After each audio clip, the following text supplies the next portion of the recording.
Nagaon delivery boy হিচাপে কৰ্মৰত এজন ছাত্ৰৰ জীৱন সংগ্ৰাম জীৱনক প্ৰত্যাহ্বান হিচাপে লৈ নিজৰ কষ্টৰে পঢ়াৰ লগতে অংশকালীন কৰ্ম কৰি আগুৱাই গৈছে পশ্চিম কাৰ্বি আংলং জিলাৰ প্ৰদীপ সোণা নামৰ এজন ছাত্ৰ। উল্লেখযোগ্য যে প্ৰদীপ সোণা বৰ্তমান নগাঁৱৰ ঔদ্যোগিক প্ৰশিক্ষণ প্ৰতিষ্ঠান চমুকৈ ITIত প্ৰথম বৰ্ষত অধ্যয়নৰত হৈ আছে।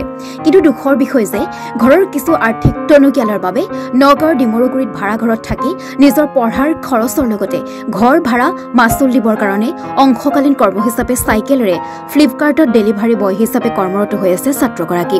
উল্লেখযোগ্য যে ছাত্ৰজনৰ এই জীৱন সংগ্ৰামে আন যুৱক যুৱতীসকলকো আদৰ্শৰ পথ দেখুৱাইছে। জীৱন Bora report A to Z news Assam.